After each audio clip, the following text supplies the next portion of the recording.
Hello and welcome everyone to another episode of the Punjabi Villans podcast. I'm Sam, your host, and today we've got with us Sogi and Mark. How you doing, boys? All good, Sam. Yourself? Yeah, good, not bad, thank you. Sam, Mark. Good. Sogi, it's been a while. We've been trying to get you on for a while, and it's nice of you to join us this week. So nice one. Thanks for that. And Mark, thanks for joining. Lads, we'll kind of crack on. So we talked last week in last week's pod about, there was optimism in terms going into the game that I think there was a couple of shouts for wins. I was a little bit pessimistic and I went for a draw. What do you boys think? Did you expect the result that we got? Mark, I'll go with you first, mate. I think the result's a fair result. I think it's what we sort of expected, going to Stamford Bridge, the backyard of the European champions, one of the title favourites this year. I think it's a result. If a draw was probably the right thing to say, Sam. People thinking we get a win. Yep, it's football and anything could happen. But I think the position that we're in at the moment as a club, as a transitioning team, after the loss of Jack Grealish, I think a draw was probably the result we could have all hoped for. I think the performance itself, I think we played really well. Stats don't lie. Chelsea knew they were in a game, and the difference was a £90 million striker. Yeah, I'll make you absolutely right. I think going into the game, a 3-0, if someone just looked at it on the end of the day, looked at the result 3-0, probably would have called it. But actually looking at the game, it, for me, didn't feel that we deserved the 3-0 scoreline. I mean, yes, end of the day, you get what you deserve. And like you said, they put their chances away. Sogi, but do you think that the result itself, the scoreline, kind of doesn't show the full story? Yeah, 100%. We actually had more chances, more on target. We had a game plan and it worked to a certain degree. The first goal, ball over the top, I think Tuanzebe's inexperience probably cost us a bit there. The third goal was absolutely stunner, but obviously Mings' mistake in between didn't help. And going into the game, I was hoping at best to draw. But losing you'd expect, but the scoreline doesn't suggest exactly what happened. We did give them a proper game, and they knew that. You could tell by the crowd. I don't think the experience of Tuanzebe showed that. So to that first goal, I think first of all it was a great pass from Kovacic.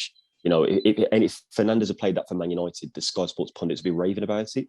It was a brilliant pass from him. And as Tuanzebe, as a defender myself, you sort of expect that to run through to your keeper, and your keeper being a bit higher off his line. And I think if Martinez was in goals, he comes out and clears that. So that's why Tuanzebe was passing it on to the keeper, forgetting that it was Jed's steering goal.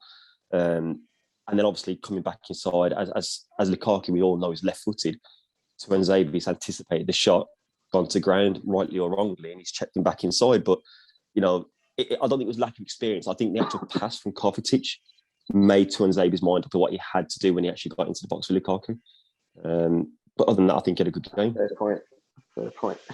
Yeah, I'm with you there, because when I looked at the replay at the time, it was just when anyone scores against Villa, I just switch it. That second or two, my mind goes blank. I'm thinking just effing and blinding at the TV. But actually looking back, Lukaku, and you're right, his left foot. Last time he was in the Prem, he didn't rely on his right foot so much. It's all left foot, and he could have, and he has banged it in from that angle before. So the fact that he had the composure and sent Tuanzebe for a hot dog is another thing. But I think that you're right. It probably more Lukaku's skill as opposed to the other two goals. I mean, obviously the second goal was Mings has put his hands up, but actually watching back, for me, the third goal as well, he got cut inside. He got cut inside a bit too easily for me. No, I don't know. What do you think about that? I think Mings. What it is with Mings, when we signed him and he played in the Championship with us, we all loved him. He's outstanding. He's come up to the Premier League, and the first season was hard, not just for him, for everyone.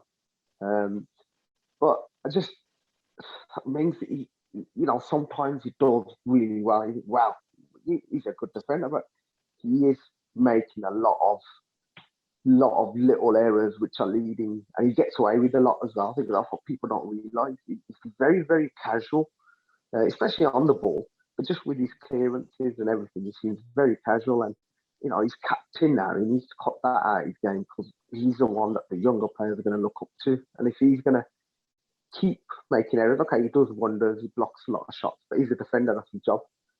But the errors, I mean, he needs to start cutting this out because it's going to affect the team, and the team is going to not want to start passing in the ball, etc., etc. But yeah, he needs to, I'd say, concentrate a lot better.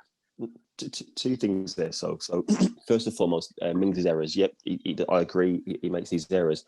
And you said he's making little errors that he gets away with. So first thing, do you think he's getting away with them errors because Konza, as in my opinion, is the better defender and he bails him out? And he comes around and covers him.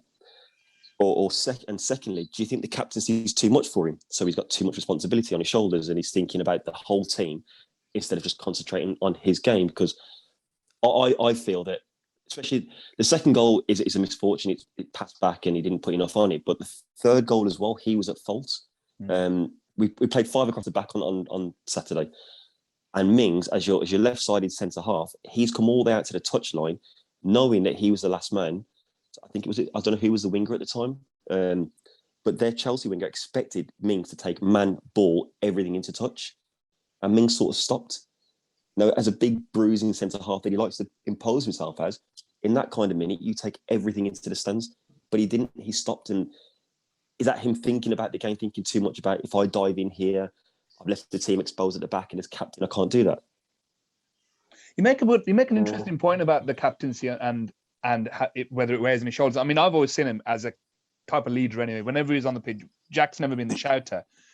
Even when we had him last year, he was the type of person from the back, and he's always vocal. So it's weird that you say that. I haven't spotted that, but you absolutely could be right that he's thinking a little bit more. We'll come back to Mings because I want to make a point about. Of course. I want to make a point about the comparison of Pickford. Now, I know personality-wise they're a bit different, but Pickford over the last year or so, 18 months, he's calmed himself right down as a personality. So he's focusing on his game. And what you just said then kind of resonates with Mings, that he needs to get these mistakes out. He is making them, and like I say, I'll come back to it. But Sogi, what do you think? Like, we mentioned the stats in terms of how Villa played. Outside of the goals, we actually did create a lot. Did Dino get his tactics spot on? Not spot on. We lost. But...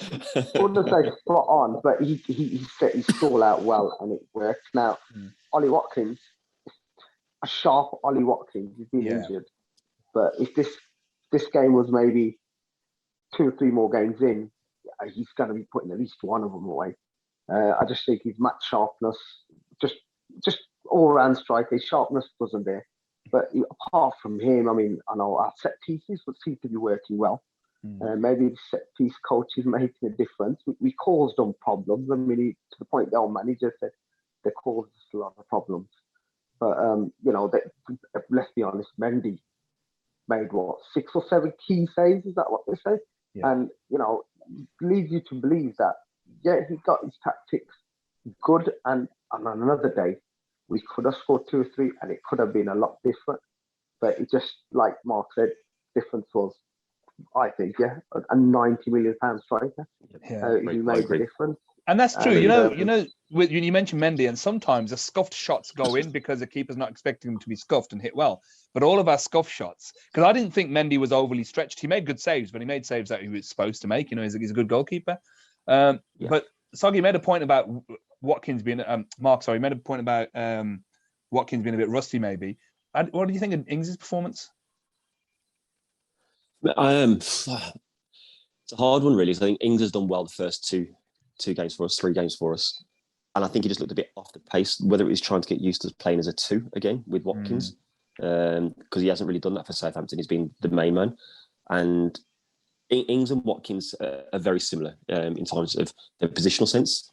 So Ings, as much as we like to say he's the fox in the box and he's a finisher, yes, he is. But if you ever watch his game, he sort of drifts out to the left as well, a bit like where Watkins plays for us. He sort of drifts out and cuts in.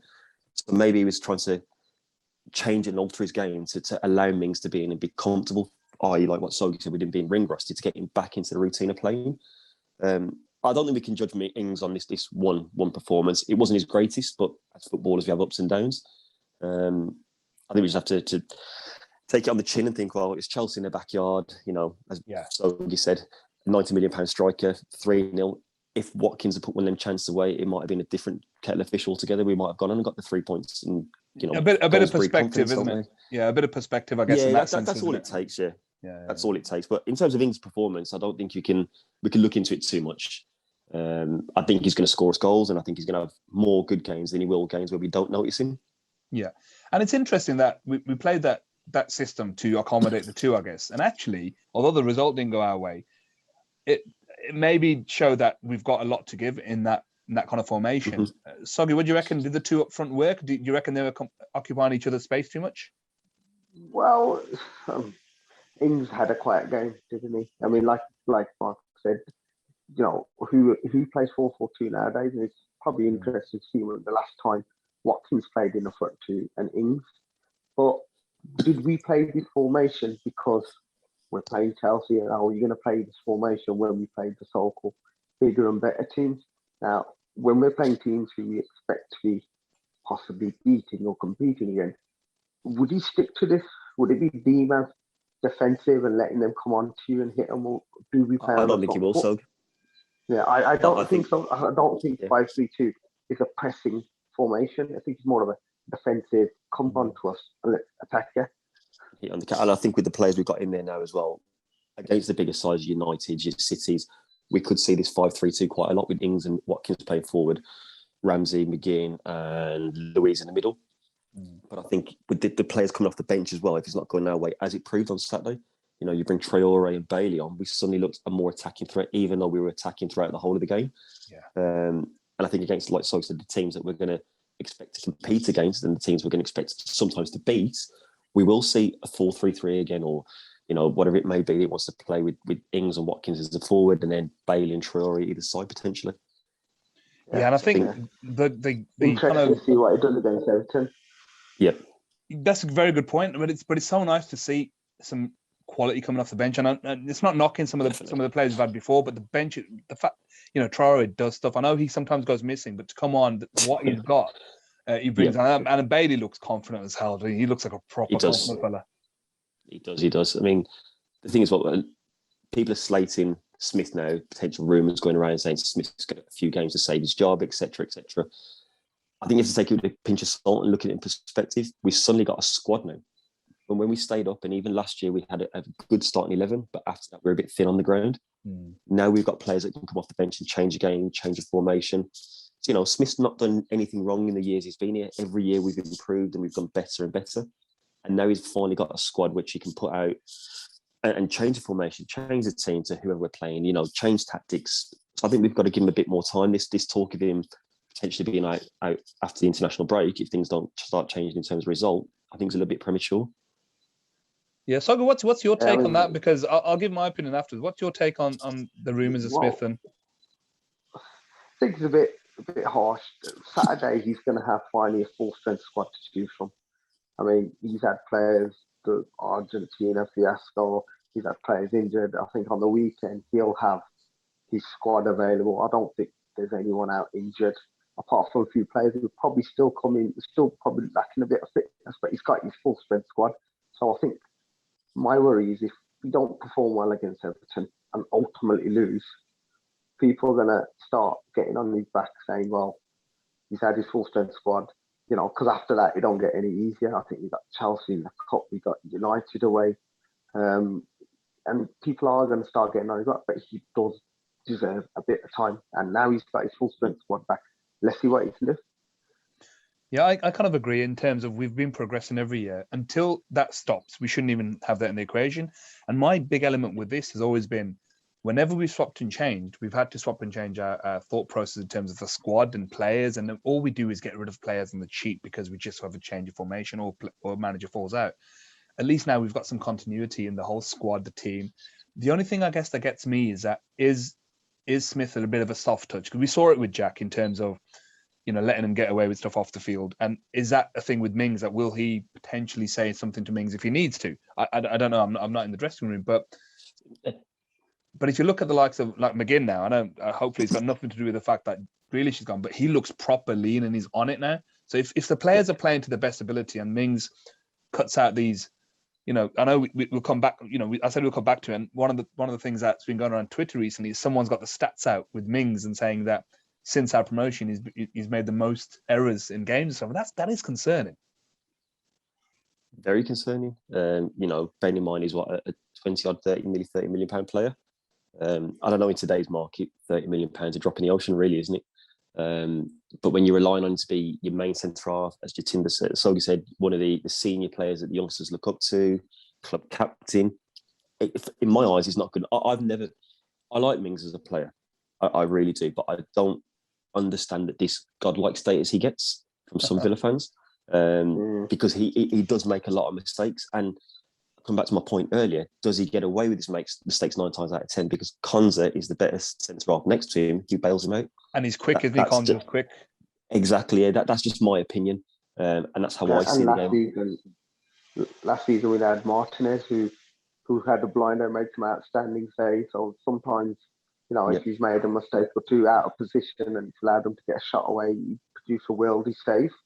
But I mean, captaincy-wise, to be honest, I actually thought you might have given it to McGinn. When he gave it to Mings, okay, I thought actually it's not a bad shout, but I prefer McGinn as a captain, because I just think the way he plays, he leads by example. Yeah, I agree. I mean, the thing is, as well, if you're talking about Mings and his mistakes, do we potentially look to replace him? That's the other option. If he doesn't cut these mistakes out, because I don't think the owners look too lightly, and I think they're quite ruthless at times, judging by what I've read about them in their other ventures and all that kind of stuff. And to say, well, who do you get? Well, Vestergaard just left Southampton and went to Leicester for 15 million, half the price of Mings potentially. Yeah. There is players out there we can get, and do we look to strive a bit higher? We've got a bit more money now, and I know that money doesn't mean you're going to get players, but if it shows ambition, and especially after Jack going as well, it's suddenly players think, oh, well, they've got Bailey, they've got Traore, they've got McGinn, they signed Danny Ings, Martinez, Bundia. People start thinking, well, there's 6 players you just name, and you think there's a making of a good squad there. I could go there and do something else. So, and actually, sorry, carry on, Mark. No, carry on. I'll finish. Sorry. I was just going to say, because I've just saw somewhere today, and it could be a rumor that Tuanzebe is actually, that he's up for a permanent move. He could be an easy, replacement for Ming in terms of if he's out of form. The problem with giving Ming the captaincy is going to be that much harder to kind of drop him. Yeah, exactly. I just want to make a point. When you said godlike status, it's quite funny because I know Carew had a similar cult kind of figure at Villa, and I think a lot of that stemmed from that whole strip club debacle, whatever happened there, right? The song. And I think with Mings, there's a whole thing about after the playoff final when he went back to Bournemouth in his kit and all that. I think that kind of resonates, and potentially that's why he speaks well. When he's speaking off the field and whatnot about the stuff that's going on in the world, he speaks really well. So he's articulating, and he's come from a background not in the academies. He's come from real world background, and maybe that puts him in. So.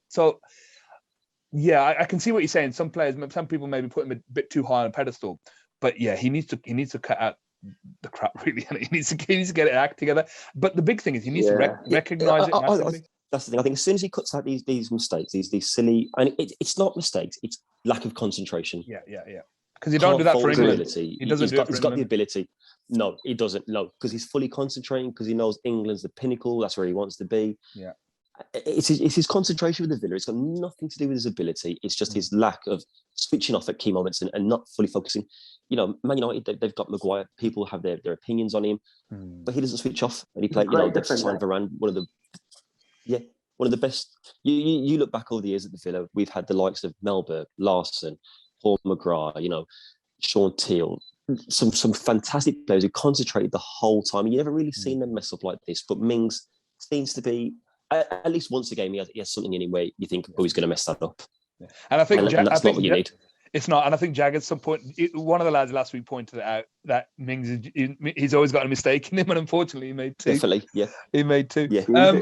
You boys mentioned, I'm not sure which one it was, but you mentioned the crowd and people getting on Smith's back. Sogi, do you reckon we're quite ruthless sometimes as a crowd? We do get behind the team, but we're quite impatient, and there's a lot of, it's not small about talk about Smith and whether or not he's capable of taking us to the next level and stuff. Do you think the crowd is going to play a big part, Sogi? I think a lot of fans are on side with Gene Smith. Okay, let's get that right. I think a lot of fans are going to give him time because they want him to succeed. But you're always going to get the few that straight away, let's get rid of him. I mean, against Brentford at half time, I think Upper Holt, there was a few views, and it's like, what's the need to do? It's 1-1. It's half time, and you all. And these are the type of fans that are going to be like, we want him out. We want him out. We want him out. Let's be honest. I think 90% of Villa fans, probably more, we want him to succeed, and we will give him that time. But time will tell. If come halfway through the season where you are struggling, we're in 15th place or something like that, and our performance is like, well, then I think you got to ask your question: is his time up? I still think tactically he has got to learn a few things. I said this last time we were on. I mean, naive. He's a bit naive. Yeah, I mean, look at Benitez when we were playing Everton on the weekend. He's sitting down. I know he might not mean nothing. He's making notes every time anything happens. He's writing notes down, etc. He's sitting there by himself. Where Smith, he's just standing up, and then he'll call his number 2 over whoever that are, and they just point in different directions. It's like, it might not mean nothing, but those managers writing notes down, and you just think he's writing, he's making notes on what he's going to do next. And we saw it on Monday.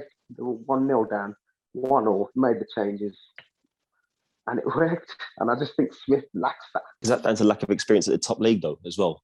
I agree. It is, Mark. It is, Mark. It would be lack of experience, but it's how long do we give him? It's a catch-22, isn't it? Yeah, it's catch-22. I mean, he could have hit his peak, and he might not get any better, or he might kick on, and let's hope he does. Yep. And I think that's a lot of the consistency in the lads I'm talking to you guys as well, is that until he stops improving, we can't really mash him about it at the moment, because he's improved season on season. And let's do that. Maybe we overachieved a bit last year in terms of where we finished, but actually our start was brilliant, so we could have kicked on a little bit then. It's got to be luck as well involved. But yeah, I'm with you, boys. I think it's a bit premature to start calling for his head. Let's see what the performances come out with. He's got a full squad, like I say. And what's exciting about this squad now is he's bleeding in these youngsters. And on to the next thing we're going to talk about is Ramsay. I mean, I'll give my opinion afterwards. Mark, what do you think of the lad's performance? I think his performance on Saturday was great. I think he played really well. I think he showed a lot of maturity. To go up against that Chelsea midfield and kind of dominate in a way, which some people are reporting on. I think, and this might sound a bit controversial, I think Jack leaving's been a good thing for him. He's no longer hiding in the shadows of the local boy, because obviously he's a local boy himself. So he's no longer hiding in the shadow of the local boy. He's been able to step out and express himself. The one thing I have noticed about him at the start of the season is his size. He seemed to have got bigger. Yeah. Whereas last season, he was a lot frail, a lot slimmer. So he can hold his own there, which to me tells me that he's looked at his game last year when he broke into the side and went, I'm a little bit too small here. Very much like what Jack did when he came through. Yeah. He got Jack pushed was very off the lightweight. Very much so. Mm-hmm. And I think Ramsey's taken that on board, and he's gone, I need to improve my physicality here. Because ability-wise, he's really good. And it's up to him how far he can go. But I think on Saturday he showed a level of maturity, especially for a 19-year-old, against the champions of Europe and everything in that midfield. I thought he had a great game. Yeah, I think it's interesting what you said there about the local boy. Do you reckon, Sogi, that he's going to have that local boy pressure? I know there's a few of them. We've got the Ramsay brothers and we've got the Chukwuemeka brothers. I can never say that. Chukwuemeka. We've got the brothers. They're local boys as well. So do you think that whole local... We had it back in the day with Lee Hendry. I remember when Lee Hendry, every time his name was mentioned, he hadn't even hardly played, but because he was a local boy coming through the ranks, we've always loved that. Do you reckon that'll put some added pressure on him? I don't know. It will. I mean, sorry, I mean, the Brentford game, the fans are starting to think he's one of our own. So, it'll obviously filter down to the player, but I think he'll get a lot of support from the Villa fans.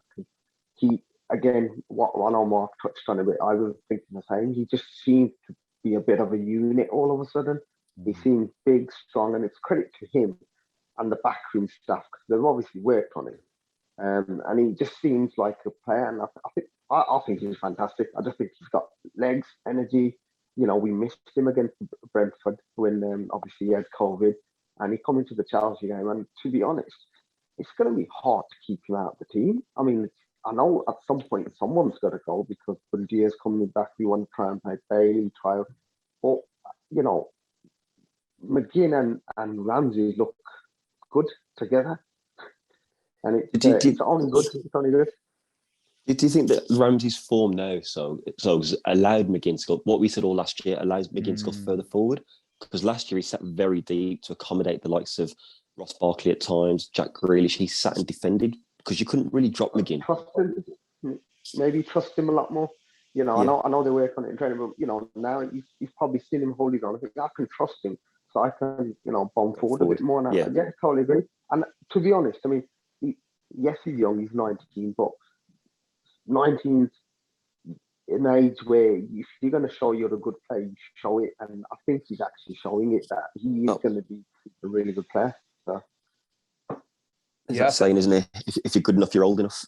Absolutely. And I think the whole freedom is given McGinn. I've said this for a while, that it's weird how we hold McGinn back on. When he first came, he was marauding, he was just doing everything. And obviously then the positional play came into it a little bit, that he had to be more concentrating on stopping other teams, I guess.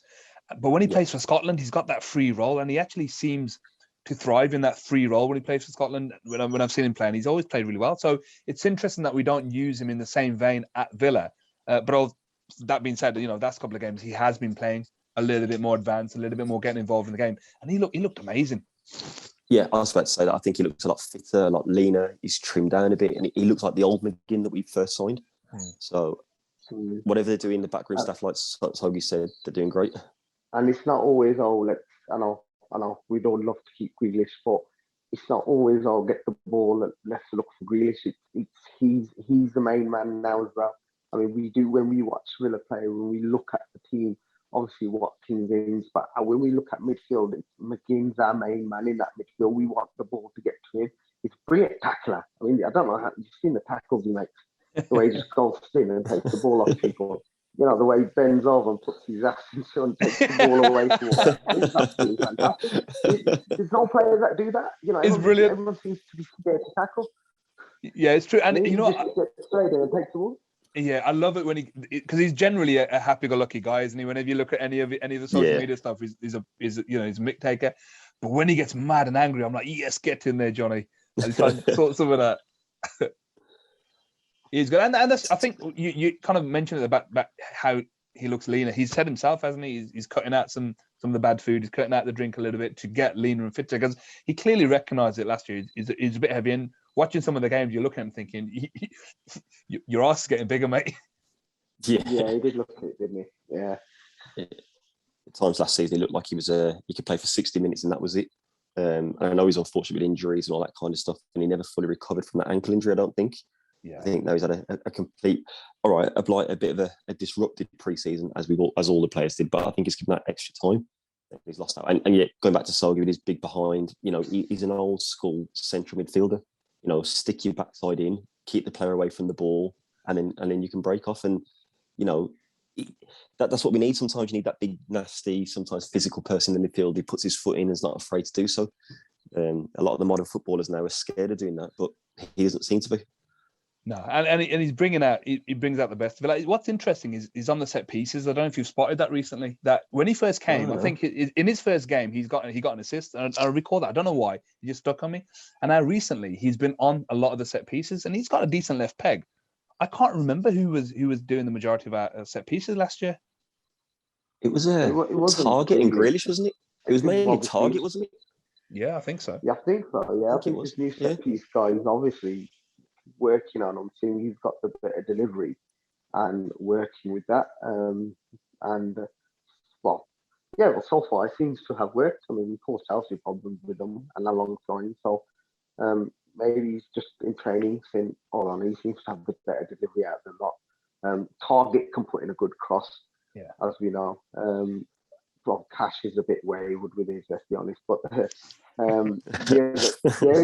Target and McGinn, I think you just do set piece coach. You know, I know some people say, "Oh, you don't really need one," but if it works and it gets you an extra 10, 12 goals a season from throwing his corners, and you can identify who's a better set piece taker, then you know we're all good for it. Well, the only one that I've heard we don't need one is that miserable git Danny Murphy when he's on BBC when he's just moaning about it. Like, dude, relax. Don't get me started here. Don't get me started with him. Danny Murphy and Danny Mills are the two worst commentators ever. And I don't know why we put up listing with them. Wait, where's St. Lawrence? I remember him back in the day. but going back on Lawrenson weren't as bad as that. Going back onto these set pieces, right? One thing I did notice as well, although Mings is a bigger player, all those balls were getting passed into Konza, weren't they? It's like it seemed like an obvious tactic. Every time McGinn was putting the ball in, Konza was flicking it back in, and then we almost had a chance from one of those. And like you said, you mentioned it before about Konza being the better player. He kind of goes unnoticed. He's a bit of an underrated player, isn't he? Very much so. I mean, I really, really do rate Konza. I know a number of people do. I think he was very unlucky not to be called up to the England squad so far. Yeah. When you look at the likes of people called up in the past, for me, he doesn't have the mistakes. He's quick. He's strong. He's good in the air. He's good on the ball. You know, he's got that confidence about him. £12 million. Why he gets overlooked, his contract situation. Didn't he sign a new one? Did he sign a contract last season? I'm not sure. I think he did. I think they gave him an extension, didn't they? I can't remember. I think so. Because we need to time down and put a long-term because I think if he has another stellar season... I think you're right. Tottenham, I think Tottenham are sniffing around him. Yeah, and I think that they will... I mean, I think Liverpool have got their defenders back, but Tottenham, I think he is a Tottenham fan, but, you know, let's be honest, their defence ain't great, and I think they have been sniffing around, so... We need to watch this space and kind of look after him because he's 24? We signed him when he was 22, 23? He's a young lad, yeah. Yeah. For about 7-8 years, yeah. Nah, they'll sign Connor Cody. We'll be fine. They'll go after the old players. It's an interesting point. Yeah, and that is, you know, I mean, we're a little bit off topic on sense, but you're right. We need to be a little bit Tottenham-esque in our contract situations. We need to make sure our players never get to 2 years. You know, we're constantly, and if they're not signing, let's have a look at what we can do. Are we in a position with only a couple of years in the Prem to dictate to players? I don't know. You know, whether we need to consolidate for 4 or 5 years before we can start saying you either sign or you go. But you're 100% right there. The players that are playing well, even Graham Simmons recently on about McGinn saying if he plays well, he'll be off. So I was like, we need to tie these guys down. I think we can dictate to players. You know, we're a Premier League club. You know, we're no longer the new boys in there. We've been there 3 years now. You know, we've got ambitious owners in place. I think we can quite easily dictate to players. You know, if you're not going to commit to the club, then we don't want you here. Goodbye. Yeah, you know, I'd love for that stand. And realistically, players like McGinn, who's he going to go to? First of all, he's not going to go. I mean, there's only about 5 teams potentially he would leave Villa for. And would they sign him? Probably, yeah. I think he'd do a job for all of them, to be honest. Well, maybe not Man City, but anyone else he'd do a job for. But, I mean, I can't see likes of West Ham saying, oh, we want him. Let's be honest, West Ham ain't going to bid 40, 50 million for him anyway.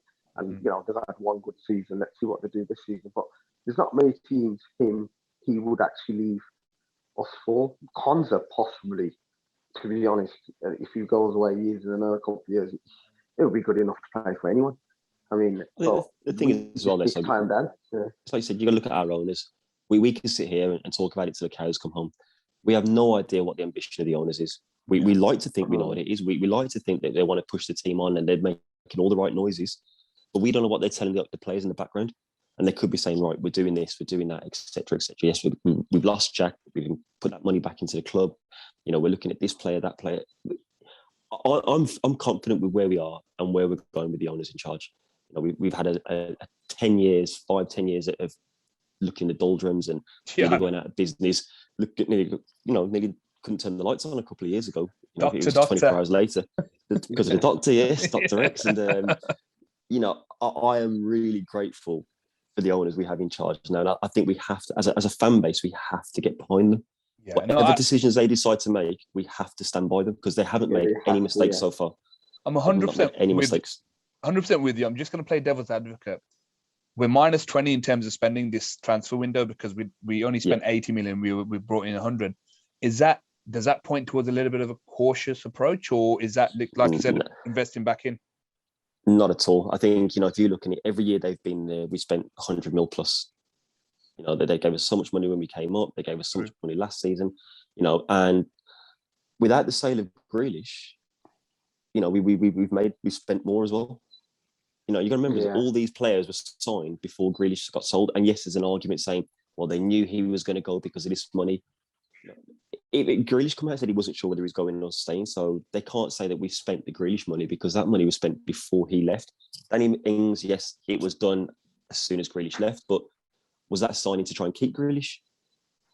Yeah, it's nobody knows. You never know. It was announced on the same day, wasn't it? More or less, but maybe they did. Exactly. An hour later. I still love the way that happened. I love the way not even that Fabrizio guy knew about it. It just happened. It just happened. But that's a reflection of our owners, isn't it? They do everything quietly under the radar. And actually, very classy. It was very classy the way Perslow came out and with that Grealish statement and whatnot. Definitely. Yeah, it was really good. Definitely. All right. I think we have to stand by the owners, regardless of what decisions they make. I agree, Mark. I totally agree. I'm with you, boys. All right. Sogi, I'll go with you first. We got Everton on the weekend. They've had an okay start as well. Rafa's trying to do his stuff. What do you think? What do you reckon our chances are? I reckon we've got a chance. I mean, I looked at the team yesterday, and first of all, you look at Townsend and you think, well, he used to be good, and then he tailed off. But after watching him the last few games, you think, okay, he's back looking sharp. You look at Gray, you look at Calvert-Lewin, and you think, well, hold on, our top end is probably actually better than theirs. Calvert-Lewin's out, though, isn't he? Yeah, but I just think looking at their squad compared to ours, they are similar. They are similar, but the difference is they spent 500-600 mil. That's the reality. We ain't spent that, and yet I think our squad, it's not better, it's just as good as theirs. But I just think obviously the manager's got that tactical nous to pull something out of the bag, but I'm confident that we can get away with this game with I'd say a 2-1 victory. All right, cheers for that prediction, Sogi. Mark, what do you reckon? How do you see we're going to fare up on Saturday? I have to echo everything that Sogi said.